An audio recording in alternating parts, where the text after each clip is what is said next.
آج کل ایک رائٹر امر جلیل کو لے کر بڑا شور مچا ہوا ہے کہ اس نے خدا کی شان میں گستاخی کر دی۔ سوشل میڈیا پر دیکھا تقریباً 99% لوگ منہ سے جھاگ نکال رہے ہیں۔ میں نے بھی وہ ویڈیو دیکھی۔ مجھے نہیں معلوم کہ امر جلیل نے غلط کہا یا صحیح کہا۔ میں یہ سوال لے کر مرشد کے پاس گیا اور مرشد کو امر جلیل کی ویڈیو دکھائی۔ ویڈیو دیکھ کر مرشد مسکرا دیے اور لمبی سانس کھینچ کر پوچھا، کیا تم خدا کو جانتے ہو؟ میں نے کہا، ہاں میں جانتا ہوں۔ خدا وہ ہے جس نے سب کچھ بنایا، مجھے، آپ کو، ہم سب کو بنایا۔ مرشد نے مسکرا کر پھر پوچھا، یہ بات تمہیں کیسے پتا چلی؟ میں نے جواب دیا، اس میں پتا چلنے کی کیا بات ہے؟ قرآن میں سب لکھا ہے۔ مرشد نے کہا، تم کیسے کہہ سکتے ہو کہ قرآن میں سب سچ لکھا ہے؟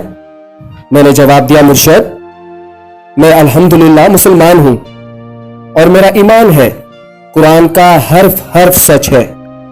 مرشد نے کہا، میرے بیٹے، اسی طرح ہر ہندو، ہر عیسائی، ہر یہودی اور تمام مذاہب کے ماننے والوں کا اپنی اپنی کتابوں پر ایمان ہے کہ اس کا حرف حرف سچ ہے۔ مجھے مرشد کی بات بالکل پسند نہیں آئی۔ میں نے بلند آواز میں کہا، مگر مرشد، قرآن حق ہے، اللہ کی کتاب ہے، دوسری کتابوں کو آپ قرآن کے مقابلے میں کیسے لا سکتے ہیں؟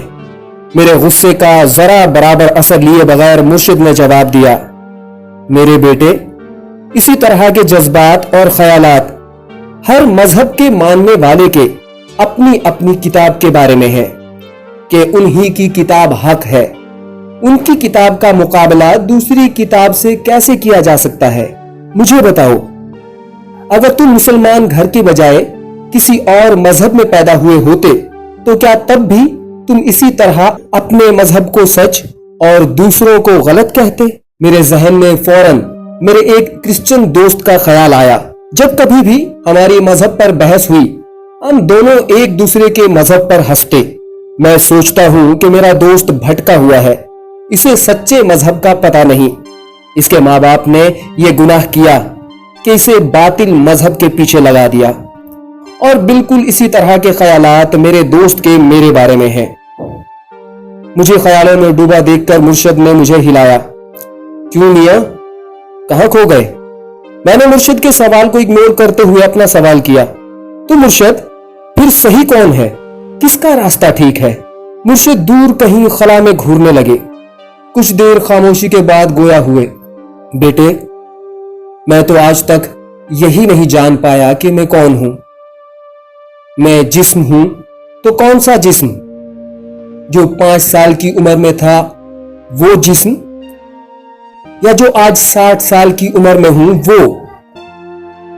میں نے روٹی کھائی، وہ میرا جسم بن گئی۔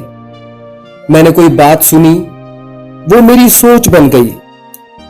یہ سب تو باہر سے آ رہا ہے نا، یہ میں کیسے ہو سکتا ہوں؟ میں ڈھونڈتا پھرتا ہوں کہ پھر میں ہوں کون؟ اور جسے اپنا ہی نہیں پتا، وہ تمہیں کیسے بتائے گا کہ کون ٹھیک اور کون غلط ہے؟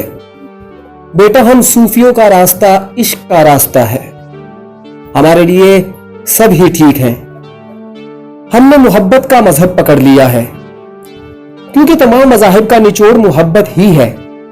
میں جتنا مذہبوں کو سمجھ پایا ہوں، اس بنا پر یہ کہہ سکتا ہوں کہ جس طرح یہاں سے لاہور جانے کا راستہ ہے تو کوئی کار میں جاتا ہے، کوئی جہاز میں، کوئی ریل میں، اور کوئی پیدل ہی جاتا ہے۔ پہنچ سب ہی جائیں گے، بس راستے الگ الگ ہیں، منزل سب کی ایک ہے۔ مرشد کی باتیں مجھے کچھ خاص سمجھ نہیں آ رہی تھی۔ مگر مرشد، امر جلیل نے میرے رب کی شان میں گستاخی کی ہے، اسے سزا ملنی ہی چاہیے۔ مرشد نے تیز آنکھوں سے مجھے دیکھا اور کہا، کتنا کمزور ہے تمہارا خدا کہ ایک انسان کی گستاخی سے اس کی گستاخی ہو گئی۔ کیا اس کی گستاخی ہو سکتی ہے؟ کیا ایسا ممکن ہے؟ تم دن رات سورج کو گالیاں دو،